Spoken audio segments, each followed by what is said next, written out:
El detective moribundo. La señora Hudson, casera de Sherlock Holmes, era una mujer sufrida. No solo encontraba invadido su primer piso a todas horas por una multitud de personajes extraños y a menudo indeseables, sino que su notable huésped mostraba una excentricidad y una irregularidad en su vida que, sin duda, debía poner a prueba su paciencia. Su increíble desorden, su afición a la música a horas extrañas, sus ocasionales prácticas con el revólver en la habitación, sus descabellados y a menudo malolientes experimentos científicos y la atmósfera de violencia y peligro que había a su alrededor le convertían en el peor inquilino de Londres. Por otro lado, el precio que pagaba por su alquiler era principesco. No me cabe duda que podría haber adquirido la casa por el precio que Holmes pagó por sus habitaciones en los años que estuve con él. La casera se sentía profundamente impresionada con él y nunca se atrevía a molestarle por muy extravagante que pudiera parecer su proceder. También le tenía cariño porque trataba a las mujeres con destacada amabilidad y cortesía. A él no le gustaban las mujeres y desconfiaba de ellas, pero siempre era un adversario caballeroso. Conociendo la sincera estima que sentía por él, escuché su historia seriamente cuando vino a mi casa, durante mi segundo año de casado, a contarme en qué lamentable condición se encontraba mi pobre amigo. «Se está muriendo, Dr. Watson», dijo ella.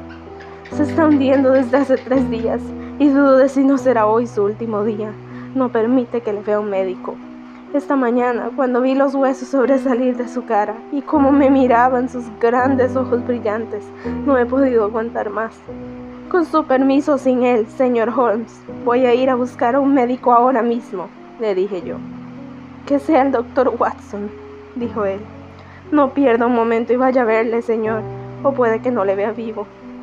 Me sentí horrorizado, porque no sabía nada de su enfermedad. No es necesario decir que corría por mi abrigo y mi sombrero. Mientras nos dirigíamos a la casa, le pedí detalles. «Poco le puedo contar, señor. Ha estado trabajando en un caso en Rotherhithe, cerca de la callejuela del río, y ha traído esa enfermedad con él. Se metió a la cama el miércoles por la tarde y no se ha movido de ahí desde entonces. Durante estos 3 días no ha entrado comida ni bebida por su boca. Dios mío, ¿por qué no avisó usted a un médico?» «No quería de ningún modo, señor. Ya sabe lo autoritario que es él. No me atrevía a desobedecerle.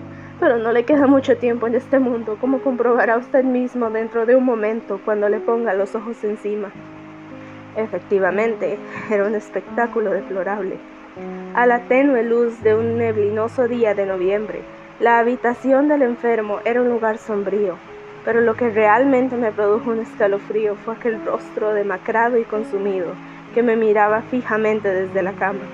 Sus ojos tenían un brillo febril, había un rubor ético en sus mejillas, y unas costras oscuras se adherían a sus labios. Sus delgadas manos se movían constantemente sobre la colcha, mascullaba al hablar con voz espasmódica. Yacía desfallecido cuando entré en la habitación, pero al verme, sus ojos brillaron al reconocerme. «Bueno, Watson, parece que estamos pasando malos días», dijo con voz débil, pero con algo de su antiguo modo despreocupado. «Mi querido amigo», exclamé, acercándome a él. «Atrás, quédese atrás», dijo con una imperiosidad severa que solo había asociado únicamente a un momento de crisis. «Si se acerca a mí, Watson, le ordenaré que salga de mi casa». «¿Pero por qué? Porque es mi deseo, ¿no es suficiente?» Sí, la señora Hudson tenía razón. Estaba más autoritario que nunca.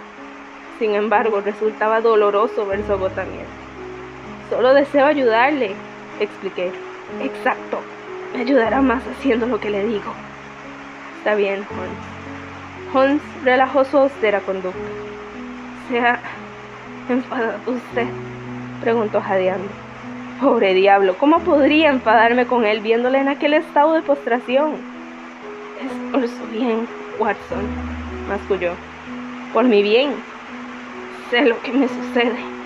Es una enfermedad de los coolies de Sumatra. Algo que los holandeses conocen mejor que nosotros, aunque les ha servido de poco hasta la fecha. Una única cosa es cierta. Es mortal de necesidad y terriblemente contagiosa. Hablaba ahora con energía febril, moviendo y sacudiendo las largas manos al tiempo que me indicaba que me alejara. Contagiosa por contacto, Watson. Sí, por contacto. Manténgase a distancia y todo irá bien. Por el amor de Dios, Holmes. ¿Supone usted que tal consideración pesa sobre mí ni por un instante? No me afectaría ni en el caso de ser un extraño. ¿Supone que eso evitaría que yo cumpliera con mi deber con un viejo amigo? Avancé de nuevo, pero me rechazó con una mirada furiosa. Si se queda ahí, hablaré. Si no, debe abandonar esta habitación. Sentía un respeto tan profundo por las extraordinarias cualidades de Holmes que siempre cedía a sus deseos, incluso cuando menos los comprendía. Pero ahora emergían todos mis instintos profesionales. Podría ser mi jefe en otra parte, pero en la habitación de un enfermo mandaba yo. Holmes, dije, usted no es dueño de sus actos. Un hombre enfermo es como un niño y de ese modo le trataré. Tanto si le gusta como si no, examinaré sus síntomas y le pondré un tratamiento. Me miró con una mirada venenosa. Tanto si tiene que verme un médico como si no. Permita al menos que sea alguien en quien confíe, dijo él. ¿No confía usted en mí? En su amistad, sin duda. Pero los hechos son los hechos, Watson. Y después de todo, usted no es más que un médico general, con experiencia muy limitada y calificaciones mediocres. Lamento decir estas cosas, pero no me deja usted elección. Me sentí profundamente herido. Ese comentario no es digno de usted, Holmes. Me demuestra claramente en qué estado se encuentran sus nervios. Pero si no confía en mí, no le impondré mis servicios. Permita que traiga a Sir Jasper Meek o a Penrose Fisher, a cualquiera de los mejores médicos de Londres, pero alguien debe atenderle y eso es definitivo. Si cree que me voy a quedar aquí a verle morir sin ayudarle yo mismo o traer a alguien que pueda ayudarle, entonces se ha confundido usted de hombre. Sé que tiene buenas intenciones, Watson, dijo el enfermo con una voz entre sollozo y gemido. Voy a tener que demostrarle su propia ignorancia. ¿Qué sabe usted de la fiebre de Tapanuli? ¿Qué sabe usted de la corrupción negra de Formosa? No he oído hablar de ninguna de ellas. Existen muchas enfermedades, muchos casos patológicos extraños en Oriente, Watson. Hizo una pausa después de cada frase para recuperar la fuerza que le faltaba. He aprendido mucho durante algunas investigaciones recientes que tenían un carácter médico-criminal. Ha sido en el transcurso de ellas cuando he contraído esta dolencia. Usted no puede hacer nada. Posiblemente no, pero sucede que sé que el Dr. Ainstree, la mayor autoridad viva sobre enfermedades tropicales, se encuentra ahora en Londres. Toda protesta resulta inútil, Holmes. Voy a ir a buscarle en este mismo instante. Me dirigí hacia la puerta completamente decidido. Nunca había recibido un sobresalto como aquel. Con un salto de tigre, el moribundo me había cortado el paso. Oí el chasquido agudo de una llave al girar. Al momento siguiente, él había vuelto tambaleándose a la cama, exhausto y jadeante después de ese tremendo estallido de energía. No me quitará la llave a la fuerza, Watson. Le tengo atrapado, amigo mío. Aquí está usted y aquí se quedará hasta que yo decida otra cosa. Pero le entretendré. Todo esto lo decía dando pequeños jadeos entre terribles esfuerzos por respirar. Sé que lo hace por mi bien. Por supuesto que eso lo sé muy bien. Saldrá con la suya. Pero deme tiempo para fortalecerme. Ahora no, Watson. Ahora no. Son las 4. A las 6 podrá marcharse. Esto es una locura, Holmes. Solo 2 horas, Watson. Le prometo que se irá a las 6. ¿No le importa esperar? Me parece que no tengo elección. Ninguna en absoluto, Watson. Gracias. No necesito ayuda para arreglar las sábanas de cama. Por favor, manténgase a distancia. Y ahora, Watson, hay otra condición que he de imponerle. Buscar ayuda, pero no del hombre que ha mencionado, sino de uno que yo he elegido. Como usted quiera. Las 3 primeras palabras sensatas que ha pronunciado desde que ha entrado a esta habitación, Watson. Encontrará algunos libros allí. Encuentro algo agotado. Me pregunto cómo se sentirá una batería cuando descarga electricidad en un material no conductor. A las 6, Watson. reanudaremos nuestra conversación. Pero estaba destinada a reanudarse mucho antes de esa hora, y en circunstancias que me provocaron un sobresalto apenas comparable con el salto que había dado hacia la puerta. Yo había permanecido unos minutos mirando a la silenciosa figura que yacía en cama. Su rostro estaba casi cubierto por la ropa y parecía estar dormido. Entonces yo, incapaz de leer, caminé lentamente por la habitación, examinando los retratos de criminales famosos que adornaban cada pared. Finalmente, en mi paseo sin objetivo, llegué a la repisa de la chimenea. Un caos de pipas, petacas de tabaco, jeringuillas, navajas, cartuchos de revólver y otros chismes estaban esparcidos sobre ella. En medio de todo eso había una cajita de marfil blanca y negra con una tapa deslizante. Era muy bonita, y ya la tenía en la mano para examinarla más de cerca cuando fue un grito espantoso el que dio, un chillido que se pudo haber oído desde la calle. Sentí frío en la piel y el pelo se me erizó ante este horrible grito.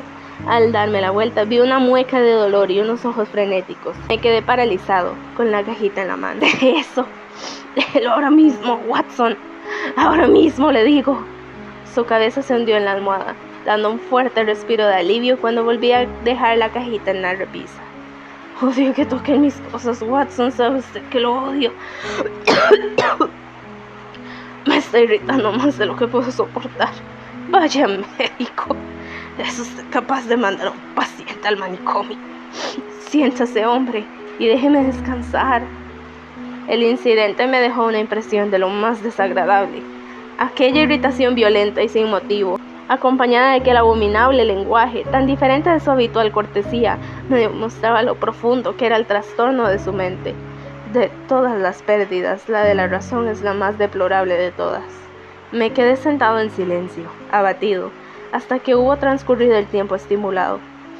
Daba la impresión de que Holmes había estado mirando el reloj igual que yo, porque apenas eran las 6 cuando comenzó a hablar con la misma excitación febril de antes. Vamos a ver, Watson, dijo él. ¿Tiene cambio en el bolsillo? Sí. ¿Alguna moneda de plata? Una buena cantidad. ¿Cuántos de media corona? Tengo 5. Ah, son pocas. Qué pena, Watson. Pero aunque sean pocas, puede meterlas en el bolsillo de su reloj y el resto de su dinero en el bolsillo izquierdo de su pantalón. Gracias, así estará mucho más equilibrado. Esto era desvarío demencial. Se estremeció y de nuevo emitió un sonido entre tos y sollozo. Ahora encenderá la lámpara de gas, Watson. Pero tenga mucho cuidado de que en ningún instante sea más de media potencia. Le ruego que tenga mucho cuidado. Gracias. Estupendo. No es necesario que baje la persiana. Ahora tenga la bondad de colocar algunas cartas y papeles sobre esta mesita, a mi alcance. Gracias. Añada algunas cosas de encima de la repisa. Excelente, Watson. Ahí tiene unas pinzas para el azúcar. Tenga la amabilidad de coger con ellas esa cajita de marfil. Colóquela ahí entre los papeles. Muy bien. Ahora ya puede ir a buscar al señor Culverton Smith en el número 13 de Lower Burke Street. A decir verdad, se había debilitado mi deseo de ir a buscar a un médico, porque el pobre Holmes deliraba de una manera tan evidente que me parecía peligroso dejarlo solo. Sin embargo, ahora se le veía tan ansioso de consultar a la persona mencionada como antes se había obstinado en rechazar ayuda médica. Nunca he oído ese nombre, dije. Es posible que no, mi buen Watson. Tal vez le sorprenda saber que el hombre más versado del mundo en esta enfermedad no es un médico, sino un plantador. El señor Culverton Smith es un conocido residente de Sumatra y ahora visita Londres. Un brote de esta enfermedad en su plantación, que está muy alejada de toda asistencia médica, hizo que la estudiara personalmente, obteniendo algunos resultados de gran trascendencia. Se trata de una persona muy metódica y no querría que usted saliera antes de las 6, porque era consciente que no lo encontraría en su despacho. Si usted pudiera persuadirle para que viniera aquí y permitiera que nos beneficiásemos de su experiencia única sobre esta enfermedad, cuya investigación se ha convertido en su mayor afición, no dudo de que podría ayudarme. Escribo los comentarios de Holmes completos y seguidos, y no intentaré manifestar cómo se interrumpían tratando de recobrar el aliento y contrayendo las manos, que indicaban el dolor que sufría. Su aspecto había cambiado a peor durante las pocas horas que yo llevaba con él. Las manchas éticas eran más pronunciadas, los ojos relucían aún más en el fondo de las cuencas oscuras, y un sudor frío brillaba en su frente. Sin embargo, aún conservaba su desenfadada galantería al hablar. Hasta el último suspiro seguiría dando órdenes. Le contaré exactamente en qué estado me encontraba cuando usted se ha marchado, dijo. Tiene que transmitirle la misma impresión que tiene usted en la mente, la de un hombre moribundo y delirante. La verdad es que no me puedo creer porque todo el fondo del mar no es una masa compacta de ostras, con lo prolíficas que parecen. Esas criaturas. Estoy divagando, es extraño. Hay que ver cómo el cerebro controla el cerebro. ¿Qué estaba diciendo, Watson? Me daba instrucciones para el señor Culverton Smith. Sí, ya recuerdo, mi vida depende de ello.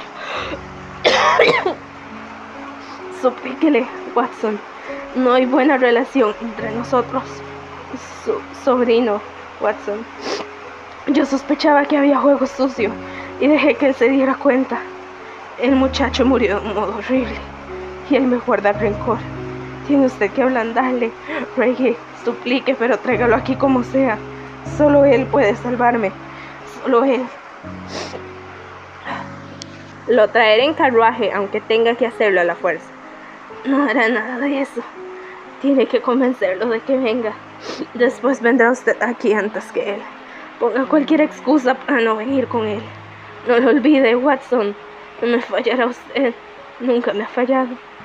Sin duda existen enemigos naturales que limitan el aumento de la población de esas criaturas. Usted y yo, Watson, hemos cumplido con nuestra parte. ¿Acaso ahora nuestro mundo va a ser invadido por las ostras? No, será horrible. Le transmitirá todo lo que usted está pensando.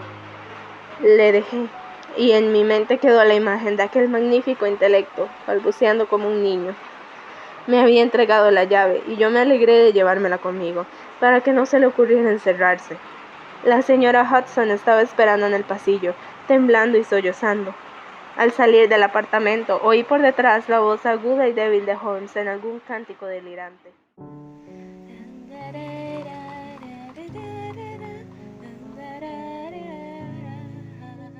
Abajo, mientras yo silbaba para llamar a un carruaje de alquiler, un hombre se me acercó en la niebla. ¿Qué tal está el señor Holmes, señor? Era un viejo conocido, el inspector Morton de Scotland Yard, vestido con un traje de tweed. Está muy enfermo, respondí. Me miró de un modo de lo más singular. Si no hubiese sido demasiado maquiavélico, podría haber imaginado que la luz de la farola de gas iluminaba una expresión de júbilo en su rostro. Había oído rumores, dijo. El carruaje se había detenido y me despedí de él. Lower Burke Street resultó ser una hilera de casas elegantes que se hallaban entre el indefinido límite que separa Notting Hill de Kensington. La casa en particular, ante la que se detuvo el cochero, tenía un aire de respetabilidad presuntuosa y solemne, con sus anticuadas verjas de hierro, su enorme puerta de 2 hojas y sus relucientes apliques de latón. Todo estaba en armonía con el solemne mayordomo que apareció enmarcado en el resplandor rosado de una luz eléctrica, encendida por detrás de él. Sí, el señor Culverton Smith está en casa. Doctor Watson. Muy bien, señor. Le entregaré su tarjeta. Mi humilde nombre y título no parecieron impresionar al señor Culverton Smith. A través de la puerta entornada oí su voz chillona, petulante y penetrante. ¿Quién es ese tipo? ¿Qué quiere? Por Dios, Staples, ¿cuántas veces te he dicho que no deseo que me molesten durante mis horas de estudio? Se oyeron las explicaciones moderadas y tranquilizadoras del mayordomo. Bueno, pues no le recibiré, Staples.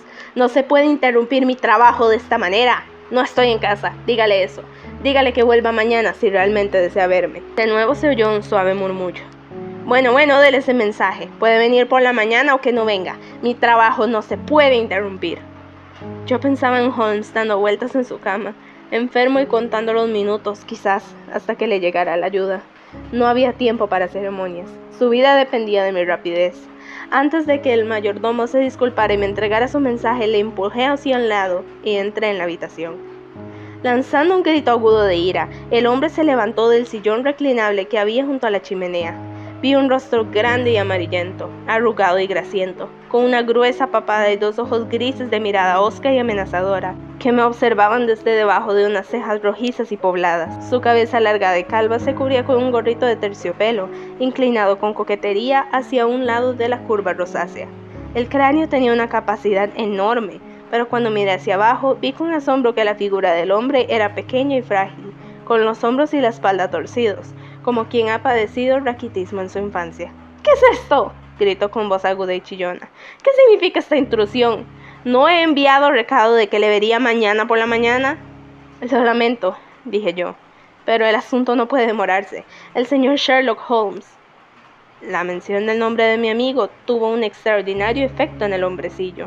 La mirada furiosa desapareció en un instante de su rostro. Sus facciones se pusieron tensas y en estado de alerta. ¿Viene usted de parte de Holmes?, preguntó. Acabo de dejarle. ¿Y qué hay de Holmes? ¿Qué tal está? Enfermo de gravedad. Esa es la razón por la que he venido. El hombre me indicó una silla y él volvió a sentarse. Al hacerlo vi, fugazmente, su rostro reflejado en el espejo que había sobre la repisa de la chimenea. Podría jurar que había una sonrisa maliciosa y abominable en su rostro. No obstante, me convencí de que debía de haber sido alguna contracción nerviosa que yo había captado en ese momento, porque un instante después se volvió hacia mí con un gesto sincero de preocupación en su semblante. Lamento oír eso, dijo. Solo conozco al señor Holmes por unos asuntos de negocios, pero siento mucho respeto por su talento y su carácter.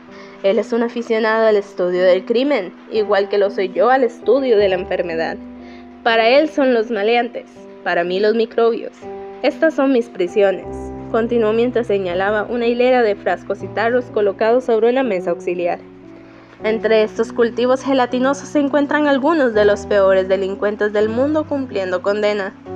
Es precisamente por sus conocimientos especiales por los que desea verle el señor Holmes. Tiene una elevada opinión de usted y cree que es la única persona de Londres que podría ayudarle. El hombrecillo dio un respingo y el desenfadado gorrito resbaló hacia el suelo. ¿Por qué?, preguntó. ¿Por qué creería el señor Holmes que yo puedo ayudarle en su problema? Por sus conocimientos sobre enfermedades orientales. ¿Pero por qué cree que esta enfermedad que ha contraído es oriental? Porque en cierta investigación profesional ha estado trabajando entre marineros chinos en los muelles. El señor Culverton Smith sonrió complacido y recogió su gorrito. Ah, es eso, ¿no?, dijo. Confío en que el asunto no sea tan grave como usted supone. ¿Cuánto tiempo lleva enfermo? Unos 3 días. ¿Delira? De vez en cuando. Vaya, parece cosa seria. Resultaría inhumano no responder a su llamada. Me molesta muchísimo que interrumpan mi trabajo, Dr. Watson, pero este caso, sin duda, es excepcional. Iré con usted enseguida. Recordé las instrucciones de Holmes. Tengo otra cita, dije yo. Muy bien, iré solo. Tengo anotada la dirección del señor Holmes. Puede confiar en que estaré allí en media hora como máximo.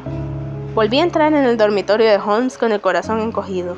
Por todo lo que sabía, tal vez hubiera sucedido lo peor durante mi ausencia. Para gran alivio mío, él había mejorado enormemente en aquel intervalo. Su aspecto era tan horrible como antes, pero había desaparecido todo rastro de delirio. Hablaba con voz débil, es cierto, pero lo hacía incluso con más frescura y lucidez de lo habitual. ¿Y bien? ¿Le vio, Watson? Sí, viene enseguida. Admirable, Watson, admirable. Es usted el mejor de los mensajeros. Quería volver conmigo. Eso no podía ser, Watson. Resultaba del todo imposible. Le preguntó qué me aquejaba. Le hablé de los chinos del East End. Perfecto. Bien, Watson. Ha hecho todo lo que podía ser un buen amigo. Ahora puede desaparecer de la escena. Debo esperar a oír su opinión, Holmes. Por supuesto que debe. Pero tengo razones para suponer que esta opinión sería mucho más franca y valiosa si él cree que estamos solos. Hay espacio detrás del cabecero de mi cama, Watson. Pero Holmes, me temo que no existe alternativa, Watson. La habitación no se presta mucho a ocultaciones, lo cual está bien. pues así es menos probable que levante sospechas. Pero creo que podría esconderse ahí, Watson. De repente se incorporó, con una expresión de intensa concentración en su demacrado rostro. Se oyen las ruedas, Watson. Rápido, hombre, si es que me aprecia. Y no se mueva, pase lo que pase. Pase lo que pase. ¿Me oye? No hable, no se mueva. Solo escuche con atención. Al instante, su súbito exceso de energía desapareció, y su dominante y decidida forma de hablar quedó reducida a un murmullo bajo y vagas murmuraciones de un hombre que delira. Desde el escondite al que me había obligado a precipitarme, oí pasos en la escalera y el abrir y cerrar de la puerta del dormitorio. Entonces, para sorpresa mía, se produjo un largo silencio, interrumpido por las dificultosas respiraciones y jadeos del enfermo. Me podía imaginar a nuestro visitante al lado de la cama y examinando al paciente. Por fin se rompió este extraño silencio. «Holmes, Holmes», exclamó en un tono insistente, como el de alguien que quiere despertar a una persona dormida. «¿Puedo irme, Holmes?». Hubo un roce, como si estuviera sacudiéndole el hombro con brusquedad. «¿Es usted, señor Smith?», susurró Holmes. «No tenía mucha esperanza de que viniera». El otro se rió. «Supongo que no», dijo. «Pero ya ve, aquí estoy. Remordimientos de conciencia, Holmes. Remordimientos de conciencia. Es muy amable, muy noble por su parte. Valoro mucho sus conocimientos». Nuestro visitante soltó una risita burlona. «Ya veo. Por suerte es usted la única persona de Londres que lo hace. ¿Sabe qué es lo que le pasa?». «Lo mismo», dijo Holmes. «Ah, reconoce los síntomas». «Demasiado bien». «Bien, no debería sorprenderme, Holmes. No debería sorprenderme si fuera lo mismo. Mal asunto para usted si es así. El pobre Víctor murió al cuarto día. Un muchacho fuerte y sano. Sin duda, como usted dijo, resultaba sorprendente que hubiera contraído una enfermedad asiática tan lejos de Asia, en el corazón de Londres. Una enfermedad también, sobre la que yo había realizado un estudio muy especial. Curiosa coincidencia, Holmes. Muy agudo por su parte que se diera cuenta de ello, pero poco caritativo al sugerir que hubiera una relación de causa y efecto. «Sé que lo hizo usted». «Ah, sí, lo sabe». «Bueno, usted no podría demostrarlo, de todos modos. Pero ¿en qué estaba usted pensando para ir difundiendo informes como esos sobre mí y después venir arrastrándose a mí para pedir ayuda cuando tiene un problema? ¿Qué clase de juego es este?». Oí la respiración ronca y fatigada del enfermo. «¡Deme agua!», exclamó con voz entrecortada. «Su fin se acerca, amigo mío, pero no quiero que le llegue hasta haber tenido unas palabras con usted. Por eso le doy el agua. Así que no la derrame. ¿Está bien? ¿Entiende lo que le digo?». Holmes emitió un gemido. «Haga lo que pueda por mí. Lo pasado, pasado está», susurró. «Eliminaré esas palabras de mi cabeza. Juro que lo haré. Cúreme y lo olvidaré todo». «¿Olvidar el qué?». «La muerte de Víctor. Casi ha admitido ahora que fue usted el que lo hizo. Lo olvidaré». «Puede olvidar o recordar, lo que usted prefiera. No le veo en el estado de los testigos. Más bien le veo, mi buen Holmes, en una caja de otro tipo. No me importa en absoluto lo que sepa usted sobre la muerte de mi sobrino. No estamos hablando de él, sino de usted». «Sí, sí». «El individuo que fue a buscarme, he olvidado su nombre, dijo que la había contraído en el East End entre los marineros. Solo así me lo podría explicar». «Usted se siente orgulloso de su cerebro, ¿no es así, Holmes? Cree que es inteligente, ¿verdad? Pues esta vez se ha cruzado con alguien aún más inteligente que usted. Ahora haga memoria, Holmes. ¿No se le ocurre alguna otra manera de haber contraído esto?». «No puedo pensar. Se me va la cabeza». «Por el amor de Dios, ayúdeme». Sí, le ayudaré. Le ayudaré a comprender dónde se encuentra usted exactamente y cómo llegó ahí. Me gustaría que lo supiera antes de su muerte». «Me hago para aliviar mi dolor». «¿Dolor?». «Sí, los coolies solían chillar de dolor cuando se acercaba el final. Supongo que tiene calambres». Sí. calambres. Bueno, de cualquier manera puedo oír lo que le voy a decir. Escucha ahora. ¿Recuerda algún incidente en su vida normal poco antes de que empezaran los síntomas? No, nada. Piénselo bien. Estoy demasiado enfermo para pensar. Bueno, entonces le ayudaré. ¿Llegó algo por correo? ¿Por correo? ¿Una caja, por casualidad? Me estoy desmayando. Me muero. Oiga, Holmes. Se oyó un sonido como si estuviera sacudiendo al moribundo, y yo hice lo que pude para permanecer en silencio en mi escondite. Debe oírme y me oirá. Recuerde una caja de marfil. Llegó el miércoles. Usted la abrió, ¿lo recuerda? Sí, la abrí. Había un resorte que terminaba en punta. ¿Alguna broma? No era ninguna broma, como descubrirá a costa suya. Idiota. Se lo estaba mereciendo y lo tiene. ¿Quién le pidió que se cruzara en mi camino, Si me hubiese dejado en paz, yo no le hubiera hecho ningún daño. Ya lo recuerdo. Adiós, Holmes. El resorte me sacó sangre. Esa caja, la que está sobre la mesa. Esa misma, por San Jorge. Sería mejor que me la llevara en el bolsillo, fuera de la habitación. Así desaparecerá la última prueba. Pero ahora sabrá la verdad, Holmes, y puede morir sabiendo que yo le maté. Sabía usted demasiado sobre la muerte de Victor Savage, así que voy a hacer que la comparta. Está muy cerca su fin, Holmes. Me sentaré aquí y contemplaré cómo se muere. La voz de Holmes se había ido reduciendo a un susurro apenas audible. ¿Qué dice?, dijo Smith. Que sube el gas. Las sombras empiezan a caer, ¿verdad? Sí, subiré el gas. Así podré verle mejor. Cruzó la habitación y de repente brilló la luz. ¿Hay algún otro pequeño servicio que le pueda prestar, amigo mío? Sí, una cerilla y un cigarro. Estuve a punto de soltar un grito de júbilo y asombro. Holmes estaba hablando con su voz natural, un poco débil, tal vez, pero la misma voz que yo conocía. Hubo una larga pausa y me dio la sensación de que Culverton Smith estaba parado, mirando a su acompañante, mudo de asombro. ¿Qué significa esto?, lo oí decir por fin, con voz seca y ronca. La mejor manera de representar un papel con éxito es formar parte de él, respondió Holmes. Le doy mi palabra que durante 3 días no he probado ni alimento ni bebida, hasta que usted tuvo la bondad de servirme ese vaso de agua. Ay, pero lo del tabaco es lo que encuentro más irritante. Aquí están los cigarrillos. Oí encenderse una cerilla. Esto está mucho mejor. Vaya, estoy oyendo los pasos de un amigo. Se oyeron pasos en el exterior. La puerta se abrió y apareció el inspector Morton. Todo está en orden, y este es su hombre, dijo Holmes. El inspector hizo las advertencias habituales.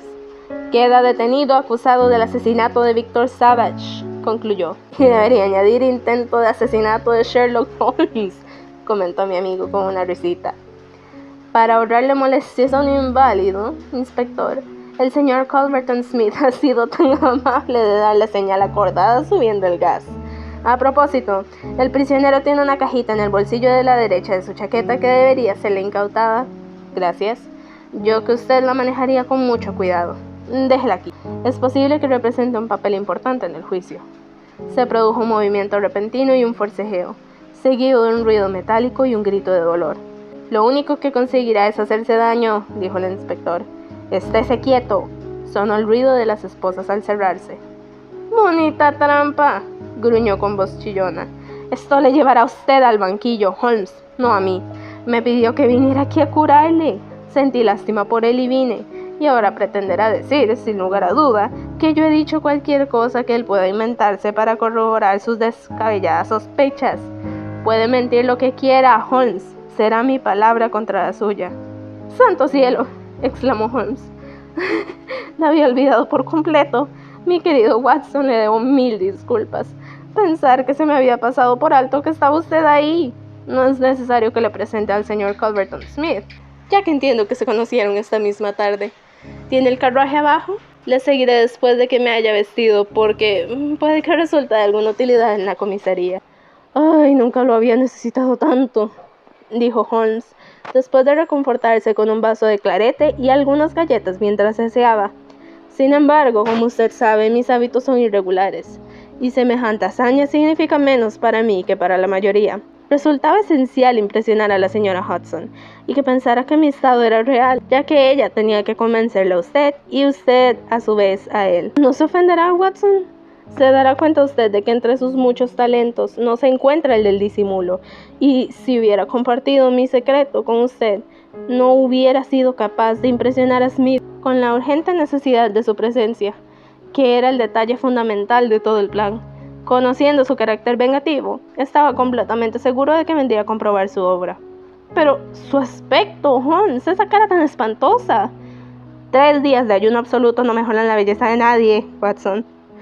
Sin embargo, respecto a lo demás, nada que una esponja no pueda curar.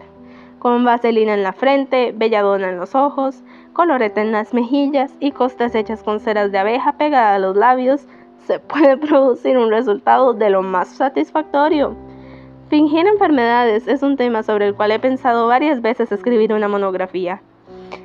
Un poco de charlas sobre medias coronas, ostras u otros temas irrelevantes producen un excelente efecto de delirio. Pero ¿por qué no me permitía acercarme a usted, puesto que no era cierto lo de su infección? ¿Cómo puede preguntar tal cosa, mi querido Watson? ¿Supone que no siento respeto por su talento como médico? Podría imaginarme que su astuto criterio iba a aceptar que un moribundo, aunque débil, no le subiera el pulso ni la temperatura.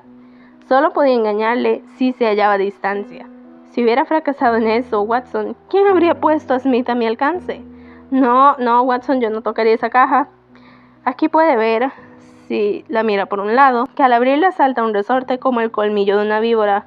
Me atrevería a decir que con un artilugio como ese pobre hombre, Savage, quien se hallaba entre este monstruo y una reversión, encontró la muerte. No obstante, como sabe usted, mi correspondencia es de lo más variada, y siempre me pongo en guardia con los paquetes que me llegan. Pero estaba seguro de que si fingía que él había tenido éxito en su plan, podría sacarle una confesión. La simulación se ha llevado a cabo con la minuciosidad de un verdadero artista. Gracias, Watson, tendrá que ayudarme con el abrigo. Cuando terminemos en la comisaría, creo que nos vendría bien tomar algo nutritivo en Simpsons.